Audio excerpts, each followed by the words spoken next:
Good morning everyone. Good morning from Indian Oil petrol pump. আমরা finally এত বৃষ্টি হচ্ছিল, কোথাও প্রপার একটা ভালো হোটেল পাচ্ছিলাম না। তো আমাদের এখানে যেমন আপনারা দেখেছেন যে এখানে একটা বেড লাগানো ছিল, কালকে আমরা এখানেই ঘুমিয়ে পড়েছি।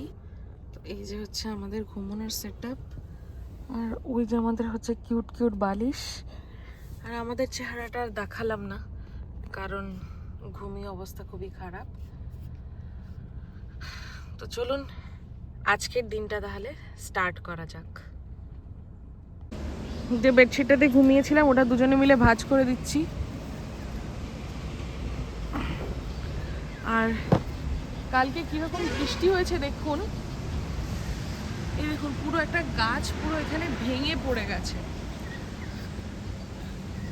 এই যে এইটা যদিও আমাদের আসার আগে হয়েছে, বাট কাল রাতে তো তখন দেখাতে পারিনি, মানে আমরা যখন এসছি তার আগে, তার মানে অনেক ভালো বৃষ্টি হয়েছে। ওই দেখুন পুরো একদম গাছটা মাঝখান থেকে ভেঙে পড়ে গেছে।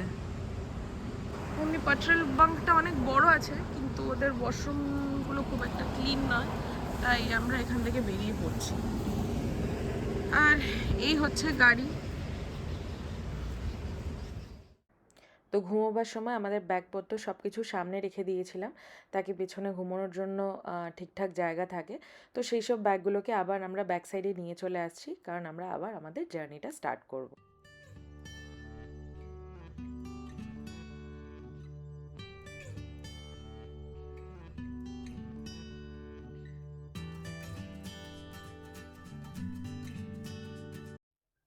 ঠাকুর শ্রীরামকৃষ্ণের নাম নিয়ে আবার আজকের জার্নি শুরু করছি। একসাথে বলো, জয় শ্রীরামকৃষ্ণ।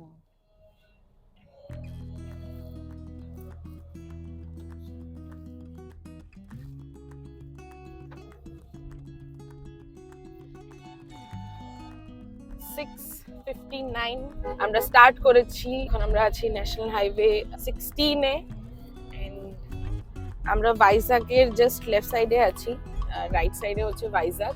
25 কিলোমিটার ন্যাশনাল হাইওয়ে 16 থেকে ভেতরে যেতে হয়, তো আমরা ভেতরে আর যাইনি। তো আমরা ন্যাশনাল হাইওয়ে 16-এই আছি। এবার এখান থেকে আমাদের টোটাল কিলোমিটার আজকে দেখাচ্ছে 771। আর এইদিকের ভিউ, ওয়াও, মানে এত ভালো লাগছে সকাল সকাল ঘুম থেকে উঠেই পাহাড়টা দেখতে, দারুণ। আর এই রোডের ল্যান্ডস্কেপ খুব সুন্দর, এত বড় বড় গাছ, খুব ভালো লাগছে।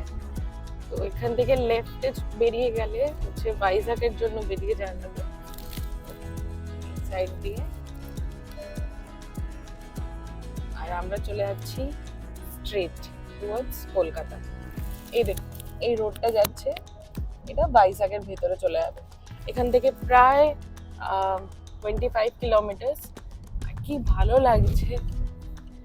তো এখন আমি আপনাদের সাথে কাল রাতে রাজমুন্ড্রি থেকে ভাইজাগ আসার গল্পটা শেয়ার করছি।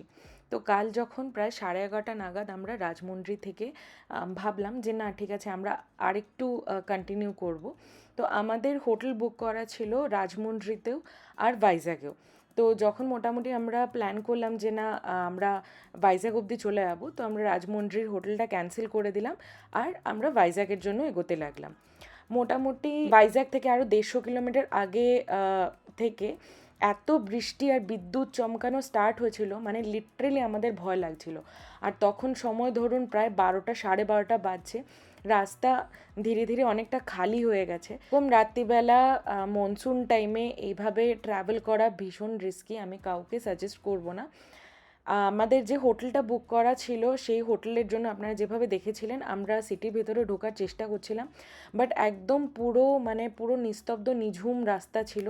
তো ভীষণ ভয় লাগছিল, বিকজ জানা নেই ন্যাশনাল হাইওয়েতে থাকলে স্টিল লোক যাচ্ছে আসছে, ট্রাক যাচ্ছে আসছে, তো অনেকটা আমাদের সেফটি ফিল হলো। মেনলি রাস্তার পাশে কোনো ধরনের কোনো হোটেলও পাচ্ছিলাম না ভালো। প্ল্যান করলাম যে না আমরা আর সিটির ভিতরে কন্টিনিউ করব না, আমরা ব্যাক করে চলে এলাম আবার ন্যাশনাল হাইওয়েতে।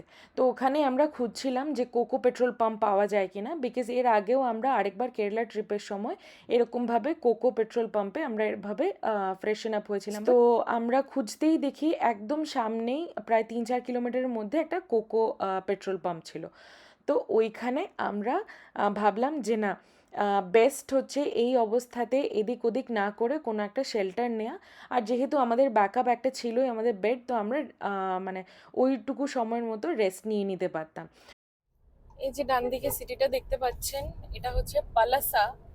পালাসা হচ্ছে আন্ধ্রার লাস্ট সিটি টুয়ার্ডস ওড়িশা। ওর মানে আমরা যদি কলকাতার দিকে যাই তাহলে পালাসা হচ্ছে লাস্ট সিটি, NH-16-এ পড়ে। তো পালাসা ক্রস করার পরে আমরা ওড়িশাতে এন্টার করে যাব।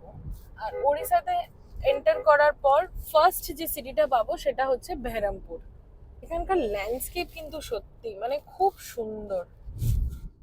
হ্যাঁ, তো কালকে যে গল্পটা আপনাদেরকে বলছিলাম, আর আমরা মোটামুটি তখন 2টো বাজে আমরা পেট্রোল বাঙ্কে পৌঁছলাম। তারপরে ঘুমিয়ে পড়েছিলাম। আমি সকাল 6টায় উঠেছি, 6:30 পৌনে 7টা নাগাদ ডাকলাম। উইদিন 15 মিনিটস, যেহেতু আমরা একদমই হাইওয়ের পাশেই ছিলাম, তো within 15 minutes we are back on roads. তো আমরা আবার আমাদের জার্নিটা স্টার্ট করেছি। তো এই হচ্ছে আমাদের লাস্ট নাইটের গল্প, Rajahmundry to Vijayawada. But literally it was really scary, because এত বৃষ্টি হচ্ছিল। বৃষ্টিটা আসলে এতটা ভয় লাগে না, মেইন হচ্ছে এত বিদ্যুৎ চমকাচ্ছিল না, অনেকটা রাতও হয়ে গেছিল, তাই অনেক ভয় লাগছিল।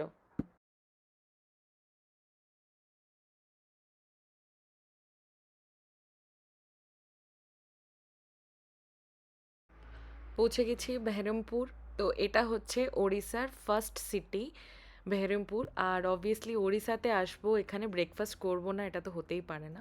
তো এখন বাজছিল অলমোস্ট প্রায় 11টা। আমরা আগেই প্ল্যান করে রেখেছিলাম যে ওড়িশাতে গিয়ে ব্রেকফাস্ট করব। ওখানকার লুচি আর আলুর তরকারি অসাধারণ জাস্ট ছিল। মানে আমরা রোড সাইড একটা দোকান থেকেই নিয়েছিলাম, কিন্তু টেস্ট ওয়াজ লাইক অসাধারণ।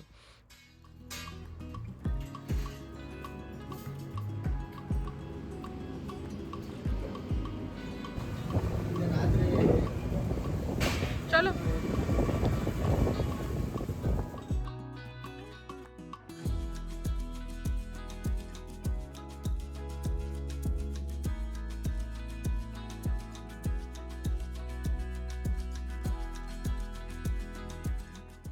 এই দেখুন একটা মজার জিনিস, ট্রাকে করে নৌকো যাচ্ছে। আমার মনে হয় যে এই নৌকাগুলো চিল্কাতেই যাচ্ছে। আমরা প্রায় চিল্কার কাছে চলে এসেছি। এই দেখুন কি মাস্ত না, এটা ফার্স্ট টাইম আমি দেখলাম। এইগুলোই হচ্ছে রোড ট্রিপে যাবার মজা। কত নতুন নতুন জিনিস দেখা যায় যা এমনি ট্রেনে বা ফ্লাইটে করে গেলে দেখা যায় না। অনেকেই হয়তো জানেন, যারা জানে না তাদের জন্য বলছি। চিল্কা লেক হচ্ছে এশিয়ার লার্জেস্ট ওয়াটার লাগুন। প্রায় 1100 স্কোয়ার কিলোমিটার জুড়ে এই লেকটা আছে, বিশাল বড়। এখানে নাকি ডলফিনও দেখা যায়, ভীষণ সুন্দর লাগছে। ওই দেখুন দূরে দেখা যাচ্ছে, অলমোস্ট মনে হচ্ছে যেন সমুদ্রই দেখতে পাচ্ছি। যদিও এইবার যাওয়া হলো না, বাট নেক্সট কখনো আমরা যাবার প্ল্যান করব, তখন আপনারাও আমাদের সাথে দেখতে পারবেন।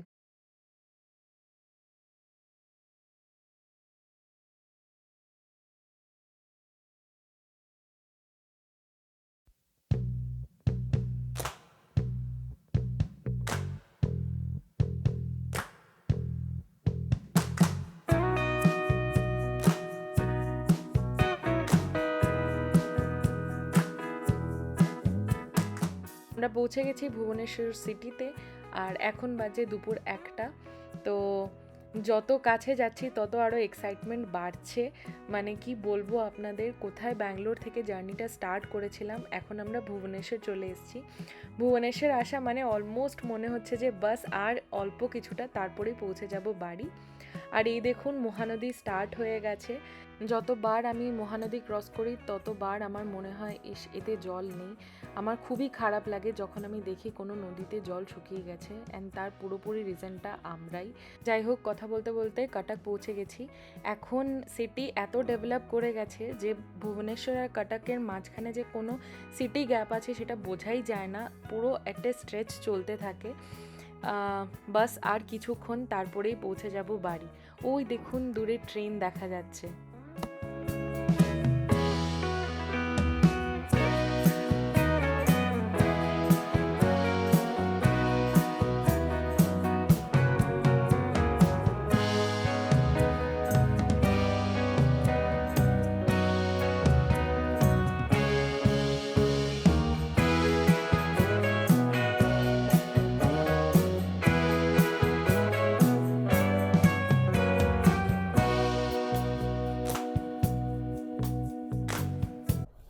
এখন বাজে 3:45 আর আমরা ক্রস করছি ভদ্রক।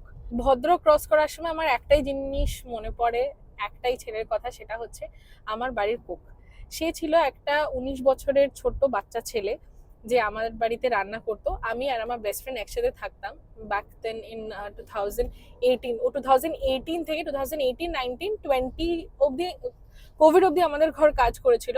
কোভিডের পরে আমরা অনেকদিন ওকে স্যালারি দিয়ে কন্টিনিউ করেছিলাম, ভেবেছিলাম যে হয়তো আমরা আবার ব্যাক করে আসবো, বাট কোভিড তো এত লম্বা হলো যে যাই হোক ইভেনচুয়ালি ও ওর অন্য পথে চলে গেল। বাট এখনো আমার সাথে কন্ট্যাক্ট আছে। বেস্ট পার্ট ওয়াজ ওকে আমাদের এত ভালো লাগতো, ভীষণ ট্রাস্টওয়ার্দি একটা ছেলে। আর ও ওই 19 বছরে লোকেদের বাড়িতে রান্না করে টাকা রোজগার করে ওর দিদির বিয়ে দিয়েছে, ও ছোট ভাইকে পড়াচ্ছে, প্লাস ওর নিজের বাড়ি টেক কেয়ার করে। আর যে জিনিসটার জন্য মানে ওকে খুব মজা লাগতো এটা হচ্ছে ওর একটা অভ্যেস ছিল, সেটা হচ্ছে যে ও কিছু মানে এনিথিং, ও কিছু আমরা নিয়ে আসতাম বা কিছুও দেখতো, ওর একটা মানে অভ্যেস ছিল বলার যে ইয়ে ক্যা হে দিদি, হামারে ভদ্রক মে তো ইসসে ভি আচ্ছা মিলতা হ্যায়। একদিন আমাকে ছুরি আনতে বলেছে, তো আমি ছুরি নিয়ে এসেছি, বলছে দিদি ইয়ে ক্যা ছুরি লাই হ্যাঁ আপ, একদম ধার নেই हमारे भद्रक में तो इससे भी अच्छा छुरी मिलता है। মানে ছোট থেকে ছোট জিনিস ওর এরকম ছিল যে हमारे भद्रक में तो इससे भी अच्छा मिलता है। তো ওটাই তো, যখনই ভদ্রক ক্রস করি, ট্রেনে ক্রস করি বা এখন বাই রোড ক্রস করছি, মানে ভদ্রক জায়গাটার নাম শুনলেই আমার রাজেশের কথা মনে হয়। খুবই ভালো একটা ছেলে। লাঞ্চ আমরা আপাতত করিনি, এখানে রোডের কন্ডিশন এমন ভয়ঙ্কর মানে বলে লাভ নেই।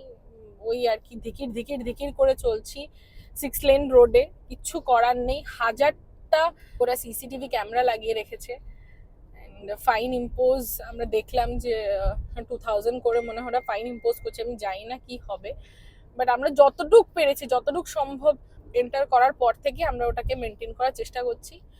আর আমাদের কাছে কিছু ওআরএস, দেন বাটার মিল্ক, রেডবুল এগুলো ছিল, আমরা এগুলো দিয়েই কন্টিনিউ করছি, কারণ প্রচুর গরম, বাইরে বেরিয়ে কেকস আছে তো এগুলোই খেয়ে কন্টিনিউ করছি, বিকজ একদম এত গরম, বাইরে বেরিয়ে খেতে ইচ্ছে করছে না, আর এত ধিকির ধিকির ধিকির করে চলছে। আর সব থেকে বড় কথা যে আমরা দুজন এত বেশি মানে ভাবছি যে কখন গিয়ে পৌঁছবো, কখন মাম্মাম এর সাথে দেখা করব, মাম্মাম দেখে কি করবে।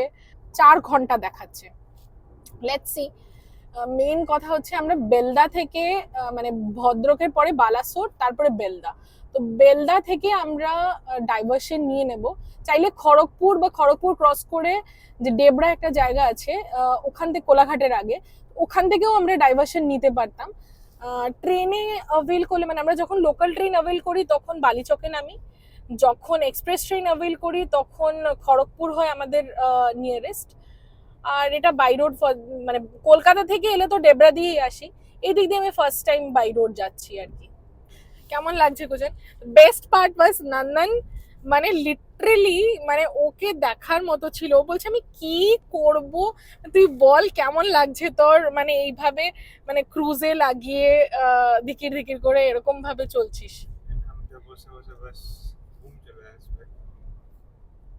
বসে ক্রুজে লাগে 79 এ ক্রুজে লাগে, বাস বসে থাকো, বাস এমনি বসে আছি, পুরো রাস্তা খালি আর এমনি বসে আছি।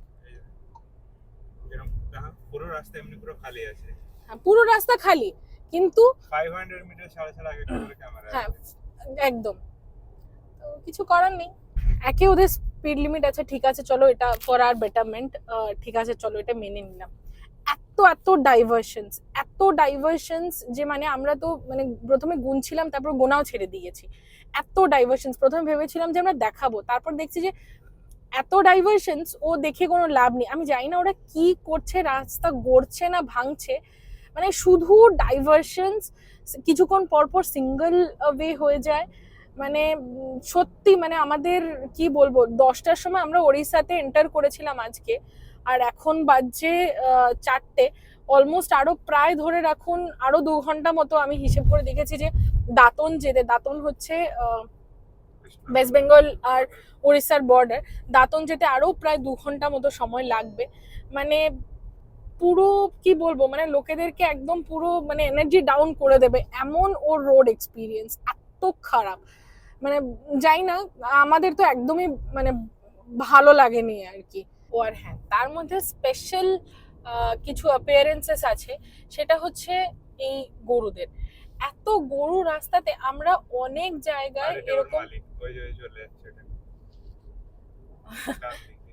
যাই হোক, মানে অনেক জায়গায় আমরা দেখেছি যে প্রচুর গরু হঠাৎ করে রাস্তাতে চলে আসছে, একটা দুটো গরু, ও বাবা এই আরেক মানে ঝামেলা। রাত্রিবেলা তো সত্যি মানে রাস্তা না গরু মানে বোঝা দায় হয়ে যাবে।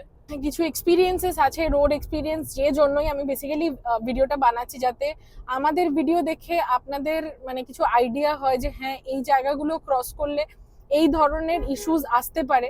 তো আগে থেকে একটা মাইন্ডসেট থাকবে যে না ওকে ফাইন, আমাকে মানে এই ধরনের ইস্যুস বা ডিফিকাল্টিজ আমি এই এরিয়াতে পেতে পারি। তো এটাই জাস্ট রিজন, নেগেটিভ সাইডগুলো দেখানো, শুধু পজিটিভ বললে যেটা মেইন রিজন থাকে এইসব রোড ট্রিপ অর এইসব ট্রাভেল ব্লগের, যেটাতে প্রস অ্যান্ড কনস দুটো বললেই যারা দেখছে সেই ভিউয়ার্সদের সুবিধে হয়। কত বড় গাড়িটা, রেল ক্রসিং আছে, প্রায় ওর মাথা লাগে লাগে, মানে এই সামনের ট্রাকটা মানে একদম মাপে মাপে। সত্যি মানে ভাবা যে তাহলে ব্যাঙ্গালোর দিকে যে বড় বড় ট্রাকগুলো যেগুলো ওই সেই উইন্ডমিলস এর উইং গুলো নিয়ে যায়, ওগুলো তাহলে ক্রসই করতে পারবে নাকি এদিকে? অন্য কোনো রোড দিয়ে না, এই পাশে হয়তো নেই ওগুলো, বা থাকলে অন্য কোনো। বাট হাইওয়ের মধ্যেও কি মানে রেল ক্রসিং থাকে? আচ্ছা, তো এই তো। আর যেরকম বললাম, ডাইভারশনস এর কোনো মানে শেষ নেই, ডাইভারশনস। তো এখন বাজছে 5টা আর আমরা চলে এসেছি বালাসোর। এখনো আমাদের ঘর যেতে লাগবে প্রায় 2.5 ঘন্টা, এখানে দেখাচ্ছে 2.5 ঘন্টা। আর এটা যেহেতু ইস্ট সাইড, তো সন্ধ্যেটা একটু তাড়াতাড়ি হয়, যেমন ব্যাঙ্গালোরের সাইডে সন্ধ্যে অলমোস্ট লাইক 7টা তো বেজেই যায়। তো এখানে সানলাইটও আর হার্ডলি বা না অব্দি আছে হয়তো বা। হ্যাঁ, কালকে আমরা এরকম সময় এই গোল্ডেন লাইটস পেয়েছিলাম প্রায় অঙ্গলের কাছাকাছি। এখন চলে এসেছি বালাসোর, ওড়িশাতে। আর কিছুক্ষণের মধ্যেই আমরা পেয়ে যাব ওয়েস্ট বেঙ্গল আর ওড়িশার বর্ডার, দাঁতনে। দেখা যাক দাঁতন যেতে আর কতটুকু সময় লাগছে এখান থেকে। বেঙ্গলের সাইডে এসে কেমন পুরো একদম ল্যান্ডস্কেপটা চেঞ্জ হয়ে যায় না? পুরো একদম গ্রিনারি, চারিদিকে সবুজ ক্ষেত, বড় বড় মাঠ, মানে লাইক সেই যে গ্রাম বাংলা একটা ব্যাপার, মানে খুবই ভালো লাগে। ভীষণ সুন্দর লাগছে সানসেট আর পুরো গ্রিন, মানে ধুধু মাঠ। আর সব থেকে বেস্ট পার্ট হচ্ছে যে আমাদের 4 ডিজিটসের কিলোমিটার্স থেকে এখন আমরা 2 ডিজিটসের কিলোমিটার্সে চলে এসেছি। লাইক এখন আমাদের বাকি 90 কিলোমিটার্স বাড়ি পৌঁছতে। ইভেন তো আমরা এখনো ওড়িশাতে আছি, এখানে দেখুন লেফট সাইডে যাচ্ছে অনেক মা ঠাকুমাদেরকে দেখছি এখানে আট পরে করে শাড়ি পরতে। তো আমার মনে হয় ইভেন তো এই জায়গাটা ওড়িশাতে আছে, বাট যেহেতু বর্ডার, তো এখানে বেঙ্গলি কালচারও শায়দ এদের মধ্যেও অনেকটা আছে। কারণ অনেককে আমি এখানে শাড়ি পরা দেখলাম যারা আট পরে করে শাড়ি পরেছে। তো প্লাস ল্যান্ডস্কেপ, এই যে একটা ভীষণ ডিফারেন্স ল্যান্ডস্কেপের সাউথের সাথে এখানকার, মানে এই যে একটা গ্রিনারি মাঠ, মানে এই দেখুন এখানে বাচ্চারা খেলছে। তো এটা একটা মানে এখানে এসে আলাদাই একটা নিজের জায়গার ফিল আসে। আমরা ক্রস করছি সুবর্ণরেখা নদী। এই নদীটা ঘাটশিলা দিয়েও যায়, আমি ঘাটশিলা গেছিলাম, ওখানে এই নদীতে আমরা নেমেছিলাম। ওখানে নাকি মানে এই নদীটার নাম সুবর্ণরেখা নদী ওই জন্য কারণ এই নদীতে নাকি আগে সোনা পাওয়া যেত। ইভেন এখনও মানে 2013-14 কথা বলছি আমি, যখন আমি আমার ফ্রেন্ডের বাড়ি ঘাটশিলাতে গেছিলাম আর আমরা এই নদী ঘাটে গেছিলাম, আমি নিজের চোখে দেখেছি লোকেরা এখনো ওখানে যে বালি আছে, বালি থেকে সোনা খুঁজছে। মানে আমি জানি না আদৌ তারা সোনা পায় কি বা না পায়, বাট হ্যাঁ সোনা খুঁজতে আমি নিজে চোখে দেখেছি ওখানে। জাস্ট এটা ক্রস করে আমরা পৌঁছে গেছি জলেশ্বরে। তো লেফট সাইডে হচ্ছে Jaleshwar town.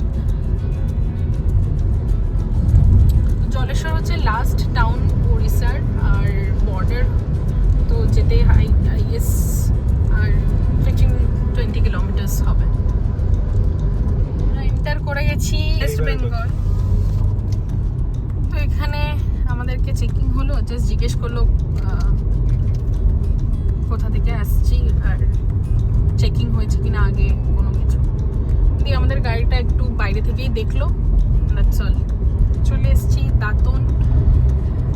Welcome to West Bengal. Finally we are in West Bengal. কেমন লাগছে গুচান? খুব ভালো, সুন্দর। টাইম হচ্ছে সন্ধে 6টা। দাঁতন থেকে আমাদের ঘর এখানে দেখাচ্ছে 63 কিলোমিটার। তো এই যে এখান থেকে আমরা লেফট নিয়ে নিচ্ছি, স্ট্রেট চলে গেলে কলকাতা, আর আমরা নিয়ে নিচ্ছি লেফট। তো এখান থেকে যদি আমরা স্ট্রেট চলে যেতাম তাহলে কলকাতা ছিল আরও 128 কিলোমিটার, আর টোটাল টাইম লাগতো 3 ঘন্টা। তো এখন বাজছে 6:51, তো অলমোস্ট লাইক অ্যাপ্রক্স 7টাও যদি ধরি তাহলে 10টা নাগাদ